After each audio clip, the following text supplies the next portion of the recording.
வணக்கம். ஜம் செய்திகளுக்காக தமிழ் மொழி. இந்திய நேரப்படி காலை 8:30 மணி செய்திகள். முதலில் ஜம் தலைப்புச் செய்திகளை காணலாம். திருவனந்தபுரத்தில் ரயில் சேவைகளை தொடங்கி வைத்து தமிழகம் வருகிறார் பிரதமர் நரேந்திர மோடி. தேசிய ஜனநாயக கூட்டணி பொதுக்கூட்டத்தில் பங்கேற்று சிறப்புரை. கர்நாடக ஆளுநர் வெளிநடப்பு, முதலமைச்சர் மு.க.ஸ்டாலின் கடும் கண்டனம். உக்ரைன், ரஷ்யா மற்றும் அமெரிக்கா இடையேயான முதல் முத்தரப்பு அமைதி பேச்சுவார்த்தை. உக்ரைன் ரஷ்யா போர் முடிவுக்கு வருமா? உலக நாடுகள் எதிர்பார்ப்பு. இரண்டாவது 20 ஓவர் கிரிக்கெட் போட்டி, இந்தியா நியூசிலாந்து அணிகள் மோதல். இனி விரிவான செய்திகளை காணலாம். கேரள மாநிலம் திருவனந்தபுரத்தில் இன்று நடைபெறும் விழாவில் பிரதமர் நரேந்திர மோடி கலந்து கொண்டு 4 புதிய ரயில்களின் போக்குவரத்தை கொடியசைத்து தொடக்கி வைக்கிறார். திருவனந்தபுரம் ரயில் நிலையத்தில் நடைபெறும் விழாவில் திருவனந்தபுரம், தாம்பரம், நாகர்கோவில், மங்களூர், அமிர்த பாரத் விரைவு ரயில்களை பிரதமர் நரேந்திர மோடி கொடியசைத்து தொடக்கி வைக்கிறார். இதேபோல திருவனந்தபுரம் வடக்கு, சார்லப்பள்ளி, அமிர்த பாரத் விரைவு ரயிலை காணொலியில் கொடியசைத்து தொடக்கி வைக்கிறார். திருச்சூர், குருவாயூர் பயணியர் ரயிலையும் காணொலி மூலம் கொடியசைத்து தொடக்கி வைக்கிறார். திருவனந்தபுரம் சென்ட்ரல், திருவனந்தபுரம் வடக்கு, திருச்சூர் ஆகிய 3 இடங்களில் நடைபெறும் விழாக்களில் மக்கள் பிரதிநிதிகளும் ரயில்வே அதிகாரிகளும் கலந்து கொள்கின்றனர். திருவனந்தபுரம் புத்தரிகண்டம் மைதானத்தில் நடைபெறும் விழாவில் புதிய திட்ட பணிகளுக்கு பிரதமர் மோடி அடிக்கல் நாட்டுவதுடன் பணி முடிவுற்ற திட்டங்களையும் தொடக்கி வைக்கிறார். தொடர்ந்து அவர் தமிழகத்திற்கு வருகை தந்து செங்கல்பட்டு மாவட்டம் மதுராந்தகத்தில் நடைபெறுகின்ற தேசிய ஜனநாயக கூட்டணியின் பொதுக்கூட்டத்தில் கலந்து கொண்டு உரையாட உள்ளார். கர்நாடக ஆளுநர் வெளிநடப்பு செய்ததை குறித்து முதலமைச்சர் மு.க.ஸ்டாலின் கடும் கண்டனத்தை தெரிவித்துள்ளார். தமிழக முதலமைச்சர் மு.க.ஸ்டாலின் தனது எக்ஸ் தள பதிவில் முதலில் தமிழ்நாடு, பின்னர் கேரளா, இப்போது கர்நாடகா என ஆளுநர்கள் வெளிநடப்பு தொடர்கிறது. பின்னர் மாநில அரசுகளால் தயாரிக்கப்பட்ட உரையை படிக்க மறுக்கும் ஆளுநர்கள் கட்சி முகவர்கள் போல நடந்து கொண்டு மாநில அரசுகளை குறைமதிப்பிற்கு உட்படுத்துகிறார்கள் என கூறினார். இதையடுத்து நான் முன்பு கூறியது போல் முதல் ஆண்டு சட்டமன்ற கூட்டத்தொடரை ஆளுநர் உரையுடன் தொடங்கும் நடைமுறையை முடிவுக்கு கொண்டு வருவதே இப்போதைக்கு ஒரே தீர்வு என்றார். மேலும் இந்தியா முழுவதும் உள்ள ஒத்த எண்ணம் கொண்ட எதிர்க்கட்சிகளுடன் திமுக கலந்தாலோசித்து அடுத்த நாடாளுமன்ற கூட்டத்தொடரில் இந்த பொருத்தமற்ற நடைமுறையை ஒழிக்க அரசியலமைப்பு திருத்தத்தை மேற்கொள்ளும் என்று தெரிவித்தார். உக்ரைன், ரஷ்யா மற்றும் அமெரிக்கா இடையேயான முதல் முத்தரப்பு அமைதி பேச்சுவார்த்தை இன்று நடைபெற உள்ளது. உக்ரைன், ரஷ்யா இடையேயான போர் 4 ஆண்டுகளை கடந்து தொடர்ந்து நடைபெற்று வருகிறது. இந்த போரை முடிவுக்கு கொண்டுவர அமெரிக்க அதிபர் டொனால்டு டிரம்ப் 20 நிபந்தனைகள் கொண்ட உடன்படிக்கையை முன்மொழிந்தார். தொடர்ந்து நிபந்தனைகளை ஏற்றுக்கொள்வது தொடர்பாக உக்ரைன், அமெரிக்க அதிகாரிகளுக்கு இடையே பேச்சுவார்த்தை நடந்தது. இந்நிலையில் உக்ரைன், ரஷ்யா மற்றும் அமெரிக்கா இடையேயான முதல் முத்தரப்பு அமைதி பேச்சுவார்த்தை ஐக்கிய அரபு அமீரகத்தில் நடைபெறுகிறது. மேலும் சுவிட்சர்லாந்தில் அமெரிக்க அதிபரை சந்தித்த பிறகு பேசிய உக்ரைன் அதிபர் ஜெலன்ஸ்கி போரை முடிவுக்கு கொண்டு வருவதற்கான ஒப்பந்த ஆவணங்கள் தயார் நிலையில் இருப்பதாக தெரிவித்துள்ளார். இந்தியா நியூசிலாந்து கிரிக்கெட் அணிகளுக்கு இடையேயான இரண்டாவது 20 ஓவர் போட்டி இன்று நடைபெற உள்ளது. இந்தியாவுக்கு சுற்றுப்பயணம் மேற்கொண்டுள்ள நியூசிலாந்து கிரிக்கெட் அணி 3 ஒருநாள் மற்றும் 5 20 ஓவர் போட்டிகள் கொண்ட தொடரில் விளையாடி வருகிறது. இதில் ஒருநாள் தொடரை 2-1 என்ற கணக்கில் நியூசிலாந்து அணி கைப்பற்றியது. இதையடுத்து இரு அணிகளுக்கும் இடையே நடைபெற்ற முதல் 20 ஓவர் போட்டியில் இந்தியா வெற்றி பெற்று தொடரில் 1-0 என்ற கணக்கில் முன்னிலை வகிக்கின்றது. இந்நிலையில் மராட்டிய மாநிலம் நாக்பூரில் இந்தியா, நியூசிலாந்து அணிகளுக்கு இடையேயான இரண்டாவது 20 ஓவர் போட்டி நடைபெறுகிறது. தொடர்ந்து இன்றைய போட்டியிலும் இந்திய அணி வெற்றி பெறுமா என ரசிகர்களிடையே பலத்த எதிர்பார்ப்பு உள்ளது. புதுச்சேரி பாரதிதாசன் அரசு மகளிர் கல்லூரியில் புதிய மதில் சுவர்களை சீரமைக்கும் பணியை சட்டமன்ற உறுப்பினர் பிரகாஷ் தொடங்கி வைத்தார். புதுச்சேரி முத்தியால்பேட்டை பாரதிதாசன் அரசு மகளிர் கல்லூரியில் 60 லட்சம் ரூபாய் மதிப்பில் பழைய மதில் சுவர்களை சீரமைப்பது, நூலக வளாகத்தில் கதவுகள் அமைப்பது போன்ற பல்வேறு பணிகளுக்கான பூமி பூஜை நடைபெற்றது. விழாவில் சட்டமன்ற உறுப்பினர் பிரகாஷ்குமார் கலந்து கொண்டு பூமி பூஜை செய்து பணியை தொடங்கி வைத்தார். கல்லூரி விளையாட்டு மைதானத்தில் 20 லட்சம் ரூபாய் மதிப்பில் அமைக்கப்பட்டுள்ள மின் விளக்குகளை திறந்து வைத்து செயல்பாட்டிற்கு கொண்டு வந்தார். இந்த நிகழ்ச்சியில் பொதுப்பணித்துறை அதிகாரிகள், கல்லூரி முதல்வர் மதிவாணன், பேராசிரியர்கள், மாணவிகள் கலந்து கொண்டனர். திருப்பத்தூர் மாவட்டம் வாணியம்பாடியில் மயிலார் திருவிழாவை முன்னிட்டு 160ஆம் ஆண்டு எருது விடும் விழா நடைபெற்றது. வாணியம்பாடிக்கு அருகில் உள்ள நிம்மியம்பட்டில் மயிலார் திருவிழாவை முன்னிட்டு 160ஆம் ஆண்டு எருதுவிடும் விழா நடைபெற்றது. இந்த விழாவில் சிறப்பு அழைப்பாளராக திமுக மாவட்ட மாணவரணி அமைப்பாளர் பிரபாகரன் கலந்து கொண்டு கொடியசைத்து தொடங்கி வைத்தார். போட்டியில் தமிழ்நாட்டின் பல்வேறு மாவட்டங்கள், ஆந்திர, கர்நாடக மாநிலங்களில் இருந்து 250க்கும் மேற்பட்ட காளைகள் பங்கேற்றன.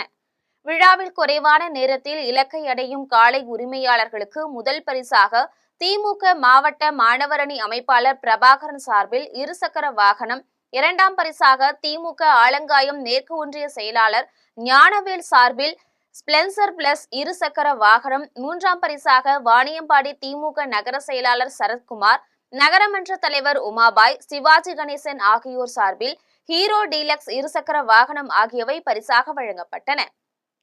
இதில் ஆயிரக்கணக்கான பார்வையாளர்கள் கலந்து கொண்டு விழாவை கண்டுகளித்தனர். புதுச்சேரி தொகுதியில் லட்சிய ஜனநாயக கட்சியின் அலுவலகத்தை அதன் தலைவர் ஜோஸ் சார்லஸ் மார்டின் திறந்து வைத்தார். புதுச்சேரி உருளையன்பேட்டை தொகுதியில் லட்சிய ஜனநாயக கட்சி நிர்வாகி கௌதம்குமார் ஏற்பாட்டில் நிகழ்ச்சி நடைபெற்றது. இதில் ஜேசிஎம் மக்கள் மன்ற தலைவர் ரீகன் ஜான்குமார், பொதுச் செயலாளர்கள் துரைசாமி, பிரபாகரன், மண்டல பொதுச் செயலாளர்கள் சுரேஷ், பொருளாளர் ஆயுப் கான், அரியாங்குப்பம் தொகுதி நிர்வாகி வாழுமுனி, நடிகர் தாடி பாலாஜி உள்ளிட்டோர் பங்கேற்றனர். இந்த நிகழ்ச்சியில் கட்சித் தலைவர் ஜோஸ் சார்லஸ் மார்டின் கலந்து கொண்டு நலத்திட்ட உதவிகளை வழங்கினார். தமிழக வெற்றி கழகத்திற்கு தேர்தல் ஆணையம் விசில் சின்னத்தை ஒதுக்கியுள்ளதை வரவேற்று விழுப்புரத்தில் தவேகவினர் வெடிகள் வெடித்தும் இனிப்புகள் வழங்கியும் கொண்டாடினர். தமிழகத்தில் சட்டப்பேரவை தேர்தல் நடைபெற உள்ள நிலையில் தமிழக வெற்றி கழகத்துக்கு மாநிலம் முழுவதும் பொது சின்னம் வழங்க கோரி தேர்தல் ஆணையத்திடம் விண்ணப்பித்திருந்தனர். தேர்தல் ஆணையமும் அந்த கோரிக்கையை ஏற்று தமிழக வெற்றி கழகத்துக்கு விசில் சின்னத்தை ஒதுக்கியுள்ளது. இதனை கொண்டாடும் வகையில் விழுப்புரம் மாவட்ட தவேக தலைவர் மோகன் தலைமையில் விசில் அடித்தும் வெடிகள் வெடித்தும் பொதுமக்களுக்கு இனிப்புகள் வழங்கியும் கொண்டாடினர். அதனைத் தொடர்ந்து குழந்தைகளுக்கும் பொதுமக்களுக்கும் விசிலை இலவசமாக வழங்கி தங்களது மகிழ்ச்சியை வெளிப்படுத்தினர். சேலம் மாவட்டம் ஏற்காட்டில் தமிழக வெற்றி கழகத்தில் குடும்ப உறுப்பினர்கள் இணையும் விழா நடைபெற்றது. சேலம் மாவட்டம் ஏற்காட்டில் தமிழக வெற்றி கழகத்தின் சார்பில் குடும்ப உறுப்பினர்கள் இணையும் இணைப்பு விழா மற்றும் மாற்றுக் கட்சியினர் இணையும் விழா நடைபெற்றது. கட்சியின் ஏற்காடு ஒன்றிய பொறுப்பாளர் பிரவீன்குமார் தலைமையில் நடைபெற்ற நிகழ்ச்சியில் சேலம் மத்திய மாவட்ட செயலாளர் தமிழன் பார்த்திபன் கலந்து கொண்டு புதிய உறுப்பினர்களை வரவேற்றார். ஏற்காடு படகு இல்லம் அருகே வருகை தந்த மாவட்ட செயலாளர் தமிழன் பார்த்திபனுக்கு தொண்டர்கள் மேளதாள வாத்தியங்கள் முழங்க ஆரத்தி எடுத்து உற்சாக வரவேற்பு அளித்தனர். அதன் பின்னர் ஊர்வலமாக சென்று ஒண்டிக்கடை ரவுண்டானாவில் உள்ள அண்ணா சிலைக்கு மாலை அணிவித்து மரியாதை செலுத்தினர். அதன் பின்னர் தூய்மை பணியாளர்கள் 30 பேருக்கு இலவச சேலைகளை மாவட்ட செயலாளர் தமிழன் பார்த்திபன் வழங்கினார். அதனைத் தொடர்ந்து தனியார் விடுதியில் நடைபெற்ற நிகழ்ச்சியில் முருகன் நகர் திமுக கிளை செயலாளராக இருந்த குணசேகரன் மாவட்ட செயலாளர் தமிழ் பார்த்திபனுக்கு வீரவாள் மற்றும் வேல் வழங்கி முறைப்படி கட்சியில் இணைந்தார். இதேபோன்று மக்கள் நீதி மையத்தின் ஏற்காடு ஒன்றிய செயலாளர் சந்திரசேகர் தனது ஆதரவாளர்களுடன் தமிழக வெற்றி கழகத்தில் இணைந்தார். இதேபோன்று மாற்றுக் கட்சியிலிருந்து விலகிய 100க்கும் மேற்பட்டோர் தங்களை தமிழக வெற்றி கழகத்தில் இணைத்துக் கொண்டனர். கூட்டத்தில் தேர்தல் ஆணையத்தால் தமிழக வெற்றி கழகத்திற்கு விசில் சின்னம் ஒதுக்கப்பட்டுள்ளது என்ற தகவலை மாவட்ட செயலாளர் தமிழ் பார்த்திபன் அறிவித்தார்.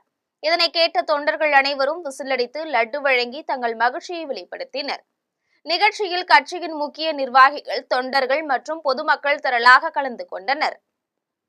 விருதாச்சலத்தில் போக்குவரத்து துறை சார்பில் சாலை பாதுகாப்பு குறித்த இருசக்கர வாகன விழிப்புணர்வு பேரணி நடைபெற்றது. கடலூர் மாவட்டம் விருதாச்சலத்தில் போக்குவரத்து மோட்டார் ஆய்வாளர் சார்பில் இருசக்கர வாகனத்தில் ஹெல்மெட் அணிந்து செல்வது குறித்த சாலை பாதுகாப்பு மாத விழிப்புணர்வு நிகழ்ச்சி வட்டார போக்குவரத்து துறை ஆய்வாளர் செல்வம் தலைமையில் நடைபெற்றது. நிகழ்ச்சியில் சிறப்பு அழைப்பாளராக விருதாச்சலம் வருவாய் கோட்டாட்சியர் விஷ்ணுபிரியா, விருதாச்சலம் காவல் துணை கண்காணிப்பாளர் பாலகிருஷ்ணன் ஆகியோர் கலந்து கொண்டு விழிப்புணர்வு பேரணியை கொடியசைத்து துவக்கி வைத்தனர்.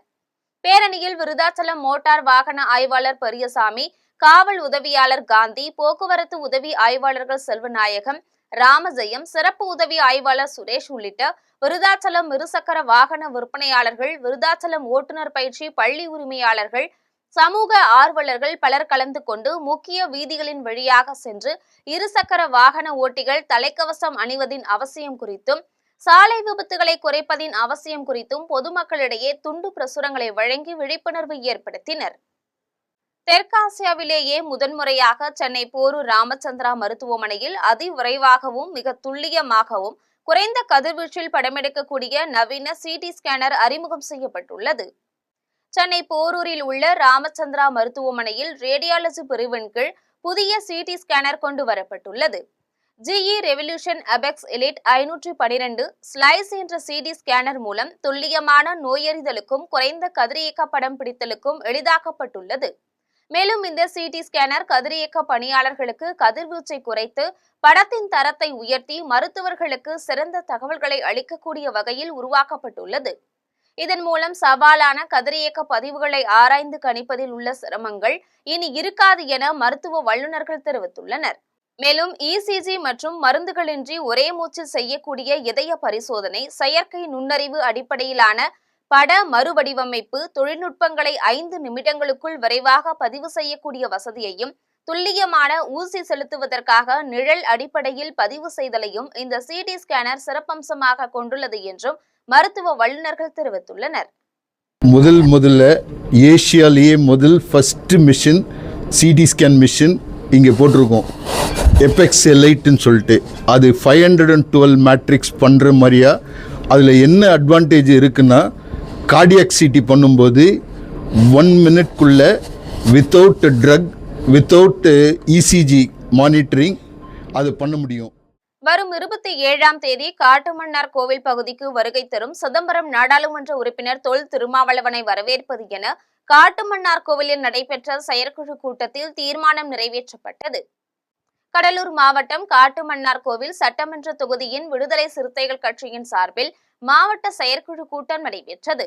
கூட்டத்திற்கு காட்டுமன்னார் கோவில் சட்டமன்ற தொகுதி மாவட்ட செயலாளர் மணவாளன் தலைமை தாங்கினார். கூட்டத்தில் சிறப்பு அழைப்பாளர்களாக கடலூர் மாநகராட்சி துணை மேயர் தாமரை செல்வன், மாநில அமைப்பு செயலாளரும் முன்னாள் சட்டமன்ற உறுப்பினருமான அப்துல் நாசர், மண்டல செயலாளர் வாகா செல்லப்பன் ஆகியோர் கலந்து கொண்டு உரையாற்றினர். கூட்டத்தில் புதிய மாவட்ட நிர்வாகிகள் அறிமுகம் மற்றும் வருகின்ற 27ஆம் தேதி காட்டுமன்னார் கோவில் பகுதிக்கு வருகை தரும் சிதம்பரம் நாடாளுமன்ற உறுப்பினர் தொல் திருமாவளவனை வரவேற்பது, தமிழக அரசால் அண்ணல் அம்பேத்கர் விருது வழங்கப்பட்ட சட்டமன்ற உறுப்பினர் சிந்தனை செல்வனுக்கு பாராட்டு விழா நடத்துவது உள்ளிட்ட 5 அம்ச தீர்மானங்கள் நிறைவேற்றப்பட்டது. கூட்டத்தில் துணை செயலாளர்கள் தடா கதிரவன், ஆசிரியர் செல்வராஜ், மாவட்ட துணை செயலாளர்கள் சக்திவேல், ராவணன், தங்க பகலவன், துரை வீராசாமி, மகளிர் மாவட்ட செயலாளர் அமுதமொழி, ராம் சுந்தர், கனிமொழி உட்பட பலர் கலந்து கொண்டனர். கூட்டத்தின் நிறைவில் விடுதலை சிறுத்தைகள் கட்சியின் மாவட்ட செய்தி தொடர்பாளர் நாகராஜ் நன்றி தெரிவித்தார். தமிழக வெற்றி கழகத்திற்கு தேர்தல் ஆணையம் விசில் சின்னம் ஒதுக்கியதை அடுத்து தூத்துக்குடியில் கட்சியினர் பட்டாசு வெடித்து பொதுமக்களுக்கு இனிப்புகள் வழங்கி மகிழ்ச்சியை வெளிப்படுத்தினர். தமிழக வெற்றி கழகத்திற்கு தேர்தல் ஆணையம் விசில் சின்னத்தை ஒதுக்கியுள்ளது. இதனை கொண்டாடும் விதமாக தமிழக வெற்றி கழகத்தின் தூத்துக்குடி மேற்கு மாவட்டம் பொறுப்பாளரும் சமூக ஆர்வலருமான அன்னை VG சரவணன் தலைமையில் தமிழக வெற்றி கழகத்தினர் பங்கேற்று ஏரல் காந்தி சிலை முன்பு பொதுமக்களுக்கு இனிப்பு வழங்கி பட்டாசு வெடித்து கொண்டாடினர். நிகழ்ச்சியில் தமிழக வெற்றி கழக மகளிர் அணி செயலாளர் ஜெயசித்ரா, மாவட்ட மீனவர் அணி செயலாளர் பாஸ்கர், அகில இந்திய விஜய் மக்கள் இயக்க செயலாளர் அஸ்வின், ஸ்ரீவை வடக்கு ஒன்றிய செயலாளர் பொன்ராஜ், ஸ்ரீவை மத்திய ஒன்றிய செயலாளர் பெரியசாமி, செயற்குழு உறுப்பினர் திருவடி ஆழ்வார் மற்றும் கழக தோழர்கள் கலந்து கொண்டனர். கொடைக்கானலில் காட்டு பகுதியில் கழிவுகள் போட்டதை தடுக்க தவறிய வன காவலரை இடைநீக்கம் செய்துள்ளனர். திண்டுக்கல் மாவட்டம் கொடைக்கானல் நகராட்சி 24 வார்டுகளை கொண்டுள்ளது. நகராட்சி பகுதியில் சேகரிக்கப்படும் கழிவுகள் செண்பகனூரில் உள்ள குப்பை கிடங்கில் மறுசுழற்சி செய்யப்பட்டு வருகிறது. இந்த கழிவுகள் காற்றாலும் மழையாலும் காட்டுப்பகுதிக்கு பரவிய நிலையில் கொடைக்கானல் மாவட்ட வன அலுவலர் யோகேஷ்குமார் மீனா தலைமையிலான வனத்துறை அதிகாரிகள் திடீரென்று குப்பை கிடங்கில் ஆய்வு செய்தனர். காட்டில் பரவிய கழிவுகளை அகற்றாவிட்டால் நகராட்சி அதிகாரிகளை கைது செய்ய போவதாக மாவட்ட வன அலுவலர் எச்சரித்தார். இதனிடையே காட்டில் கழிவுகள் வராமல் தடுக்காத வனக்காவலரை இடைநீக்கம் செய்துள்ளனர். இதுல எங்க ஃபாரஸ்ட் ஏரியாலையும் கொட்டப்பட்டிருந்தது கண்டறியப்பட்டது. அது இன்னைக்கு ஃபுல்லா எங்களோட டிஎஃப்ஓட ஃபீல்டு இன்ஸ்பெக்ஷன்ல கண்டறியப்பட்டது. அவங்க எல்லாமே பார்த்த உடனே உடனடியே சட்ட ரீதியான நடவடிக்கை எடுக்க சொல்லிட்டாங்க. அந்த சட்ட ரீதியான நடவடிக்கை எடுக்கப்பட்டு தீவிரமாக கண்காணிக்கப்பட்டு வருகிறது. துறை ரீதியா அந்த டிபார்ட்மெண்டல் அஃபீஷியல்ஸ் உங்க டிபார்ட்மெண்ட் அந்த முனிசிபாலிட்டி டிபார்ட்மெண்ட் கார்பரேஷன் பீப்புளை முனிசிபாலிட்டி பீப்புளை கூப்பிட்டு கேட்கும்போது அவங்க வந்து அவங்களோட இதை சொன்னாங்க. இந்த மாதிரி ஃபாரஸ்ட் ஏரியாவில் கொட்டப்பட்ட குப்பைகளை நாங்கள் வந்து 3 நாள் அகற்றுன்னு சொல்லி சொல்லியிருக்காங்க. அதுக்கு ஆக்ஷன் நாங்கள் கண்காணிச்சுக்கிட்டு இருக்கோம். அந்த அதிகாரி மீது நடவடிக்கை எடுக்கணுமா சார்? அங்கே பணியாற்றிய பணியாளர் மீது தற்காலிக பணிக்கு மாவட்ட வனங்களின் உத்தரவுல எடுக்கப்பட்டுள்ளது. தற்காலிகமாக பணி நீக்கம் செய்யப்பட்டுள்ளார்கள். ஒரு ஆள் பண்ணியிருக்காங்க. மீது அங்க பணிபுரிந்த பணியாளர்கள் மீது சார்ஜ் மெமோ கொடுக்கப்பட்டுள்ளது. திருவண்ணாமலை மாவட்டம் ஆரணியில் நலம் காக்கும் சிறப்பு மருத்துவ முகாம் நடைபெற்றது. திருவண்ணாமலை மாவட்டம் குன்னத்தூர் அரசு மேல்நிலைப்பள்ளி வளாகத்தில் நல்வாழ்வுத்துறை சார்பில் நலம் காக்கும் மருத்துவ முகாம் நடைபெற்றது. ஆரணி முன்னாள் சட்டமன்ற உறுப்பினர் சிவானந்தம் முகாமை தொடக்கி வைத்து பயனாளிகளுக்கு நலத்திட்ட உதவிகளை வழங்கினார். சிறப்பு மருத்துவர்கள் மூலம் பொதுமக்களுக்கு பரிசோதனைகள் செய்யப்பட்டது. கர்ப்பிணி தாய்மார்களுக்கு ஊட்டச்சத்து பெட்டகம் வழங்கப்பட்டது. மருத்துவ காப்பீட்டு அட்டை, மாற்றுத்திறனாளிகளுக்கான அடையாள அட்டை ஆகியனவும் வழங்கப்பட்டன. இந்நிகழ்ச்சியில் ஒன்றிய திமுக செயலாளர் துரை மாமது, நகரமன்ற தலைவர் மணி, மாவட்ட துணை செயலாளர் ஜெயராணி, ஒன்றிய செயலாளர் அன்பழகன் ஆகியோர் கலந்து கொண்டனர். காரைக்கால் அரசு பள்ளியில் பழங்கள் மற்றும் காய்கறிகள் நாள் விழா கொண்டாடப்பட்டது. புதுச்சேரி மாநிலம் காரைக்காலில் உள்ள கோத்துக்குளம் அரசு உயர்நிலைப் பள்ளியில் முன் மழலையர் வகுப்பில் காய்கறிகள் மற்றும் பழங்கள் நாள் விழா சிறப்பாக நடைபெற்றது. இந்த கண்காட்சியில் பள்ளியில் பயிலும் மழலையர்கள் பழங்கள், காய்கறிகளால் ஆன பொம்மைகள் செய்து படைப்புகளாக காட்சிப்படுத்தினர். இந்நிகழ்ச்சிக்கு தலைமை ஆசிரியை இசபெல்லா தலைமை தாங்கினார். சிறப்பு விருந்தினராக வேளாண் அலுவலர் ஆலன் பழங்கள் மற்றும் காய்கறிகளின் முக்கியத்துவத்தை குழந்தைகளுக்கு புரியும்படி விளக்கி கூறினார். பள்ளி குழந்தைகள் காய்கறிகள், பழங்கள் விற்பனை செய்பவராக நடித்தனர். காய்கறிகளில் பலவிதமான பொம்மைகள், மரங்கள், செடிகள் உட்பட பல வடிவங்கள் கொண்ட படைப்புகள் செய்து மாறுவேடம் அணிந்து மழலைப்பாட்டு பாடி அசைத்தனர். தஞ்சாவூர் மாவட்டம் பட்டுக்கோட்டையில் நெகிழி பொருட்களை பயன்படுத்திய துணிக்கடைக்கு அபராதம் விதிக்கப்பட்டது. பட்டுக்கோட்டையில் துணிக்கடைகள், தனியார் சிறப்பங்காடிகள், மொத்த மிட்டாய் வியாபாரம் செய்யும் கடைகளில் அரசால் தடை செய்யப்பட்ட நெகிழி பொருட்களை பயன்படுத்துவதாகவும் விற்பதாகவும் புகார்கள் வந்ததன் அடிப்படையில் உணவு பாதுகாப்புத்துறை நகராட்சி அதிகாரிகள் பட்டுக்கோட்டையில் உள்ள அனைத்து கடைகளிலும் திடீரென்று ஆய்வு செய்தனர். ஆய்வின் போது நெகிழி பொருட்களை பயன்படுத்துவது கண்டுபிடிக்கப்பட்டதால் அந்த கடைகளுக்கு 25,000 ரூபாய் முதல் 50,000 ரூபாய் வரை அபராதம் விதித்தனர். இனியும் நெகிழி பொருட்களை பயன்படுத்தினால் கடும் நடவடிக்கை எடுக்கப்படும் என்று எச்சரிக்கை விடுத்தனர். மதுரையில் மூளைச்சாவு அடைந்த 22 வயது இளைஞரிடம் தானமாக பெறப்பட்ட இதயம் 2 மணி நேரத்தில் தஞ்சாவூருக்கு பாதுகாப்பாக கொண்டு வரப்பட்டது. மதுரையில் விபத்தில் காயமடைந்த 22 வயது இளைஞர் ராஜாஜி அரசு மருத்துவமனையில் சிகிச்சைக்கு சேர்க்கப்பட்டார். அவர் மூளைச்சாவு அடைந்த நிலையில் அவரின் இதயத்தை அவரின் குடும்பத்தினர் தானமாக கொடுக்க முன்வந்தனர். இதையடுத்து மதுரை அரசு ராஜாஜி மருத்துவமனையில் இருந்து காவல்துறை பாதுகாப்புடன் சாலை வழியாக ஆம்புலன்ஸ் வாகனத்தில் திருச்சி வழியாக தஞ்சாவூருக்கு இதயத்தை கொண்டு சென்றனர். தஞ்சாவூர் மாவட்ட எல்லையான புதுக்குடியில் இருந்து தஞ்சாவூர் கணபதி நகரில் இயங்கி வரும் அபெக்ஸ் இதய மருத்துவமனைக்கு தானமாக பெறப்பட்ட இதயம் பாதுகாப்பாக கொண்டு வரப்பட்டது. தொடர்ந்து தஞ்சை அபெக்ஸ் இதய மருத்துவமனை மருத்துவர்கள் இதயம் பாதிக்கப்பட்ட பால்ராஜ் என்னும் நோயாளிக்கு இதய மாற்று அறுவை சிகிச்சை செய்தனர். சேலம் மாவட்டம் கெங்கவல்லியில் இறைச்சி கடைக்காரரை தாக்கிய வழக்கில் 2 இளைஞர்களை காவல்துறையினர் கைது செய்து சிறையில் அடைத்தனர். சேலம் மாவட்டம் கெங்கவல்லி குறும்பர் தெருவை சேர்ந்த சமீர் பாஷா ஆட்டு இறைச்சி கடை நடத்தி வந்தார். இவரது கடையில் இளவழகன், ஆணையம்பட்டியை சேர்ந்த ஹரிஷ் ஆகிய இருவரும் தகராறு செய்ததுடன் சமீர் பாஷாவை தாக்கியுள்ளனர். இதுகுறித்து சமீர் பாஷா கெங்கவல்லி காவல் நிலையத்தில் அளித்த புகாரின் அடிப்படையில் இளவழகன், ஹரிஷ் ஆகிய இருவர் மீதும் வழக்கு பதிந்த காவல்துறையினர் இருவரையும் கைது செய்து ஆத்தூர் நீதிமன்றத்தில் நிறுத்தி சேலம் மத்திய சிறையில் அடைத்தனர். தமிழக வெற்றிக் கழகத்திற்கு தேர்தல் ஆணையம் விசில் சின்னத்தை ஒதுக்கியுள்ளதை வரவேற்று சேலத்தில் தாவேகவினர் வெடிகள் வெடித்தும் இனிப்புகள் வழங்கியும் கொண்டாடினர். தமிழகத்தில் சட்டப்பேரவை தேர்தல் நடைபெறவுள்ள நிலையில் தமிழக வெற்றிக் கழகத்துக்கு மாநிலம் முழுவதும் பொது சின்னம் வழங்க கோரி தேர்தல் ஆணையத்திடம் விண்ணப்பித்திருந்தனர். தேர்தல் ஆணையமும் அந்த கோரிக்கையை ஏற்று தமிழக வெற்றிக் கழகத்துக்கு விசில் சின்னத்தை ஒதுக்கியுள்ளது. இதனை கொண்டாடும் வகையில் சேலம் மாவட்டம் கெங்கவள்ளியில் தமிழக வெற்றிக் கழகம் சார்பில் விசில் அடித்தும் இனிப்புகள் வழங்கியும் கொண்டாட்டத்தில் ஈடுபட்டனர். மின்கசிவால் வீட்டின் பீரோவில் வைக்கப்பட்டிருந்த 5 லட்சம் ரூபாய் பணமும் 20 கிராம் தங்க நகைகளும் சான்றிதழ்களும் தீயில் எரிந்து நாசமடைந்துள்ளன. புதுக்கோட்டை மாவட்டம் கரம்பக்குடி அருகே பல்லவராயன்பத்தை கிராமத்தை சேர்ந்த மணி, குமுதா இவர்களுக்கு சொந்தமான காங்கிரீட் வீட்டில் திடீரென மின்கசிவு ஏற்பட்டு தீ பற்றி எரிந்தது.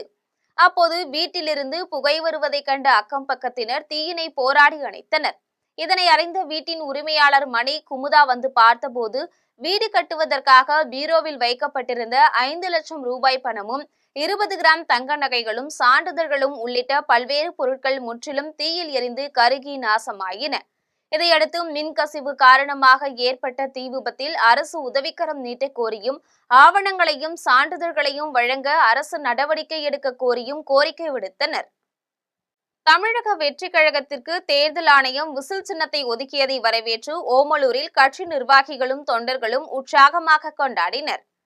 தமிழக வெற்றிக் கழகத்திற்கு தேர்தல் ஆணையம் விசில் சின்னத்தை ஒதுக்கியுள்ளது. இதனை கொண்டாடும் வகையில் சேலம் மாவட்டம் ஓமலூரில் தாவேக நிர்வாகிகள் கட்சி கொடியை ஏந்தியபடி விசில் ஊதியும் பட்டாசுகள் வெடித்தும் பொதுமக்களுக்கு இனிப்புகள் வழங்கியும் கொண்டாடினர். தொடர்ந்து தாவேக வாழ்க, விஜய் வாழ்க, போடுங்கம்மா ஓட்டு, விசில் சின்னத்தை பார்த்து என்பது போன்ற கோஷங்களை எழுப்பினர். இந்நிகழ்வில் ஒன்றிய செயலாளர் ஸ்ரீனிவாசன், வடக்கு ஒன்றிய செயலாளர் துரை, நகர செயலாளர் மணி உள்ளிட்ட பலர் கலந்து கொண்டனர். மீண்டும் தலைப்புச் செய்திகள். திருவனந்தபுரத்தில் ரயில் சேவைகளை தொடங்கி வைத்து தமிழகம் வருகிறார் பிரதமர் நரேந்திர மோடி. தேசிய ஜனநாயக கூட்டணி பொதுக்கூட்டத்தில் பங்கேற்று சிறப்புரை. கர்நாடக ஆளுநர் வெளிநடப்பு, முதலமைச்சர் மு.க. ஸ்டாலின் கடும் கண்டனம். உக்ரைன், ரஷ்யா மற்றும் அமெரிக்கா இடையேயான முதல் முத்தரப்பு அமைதி பேச்சுவார்த்தை. உக்ரைன் ரஷ்யா போர் முடிவுக்கு வருமா? உலக நாடுகள் எதிர்பார்ப்பு. இரண்டாவது 20 ஓவர் கிரிக்கெட் போட்டி, இந்தியா நியூசிலாந்து அணிகள் மோதல்.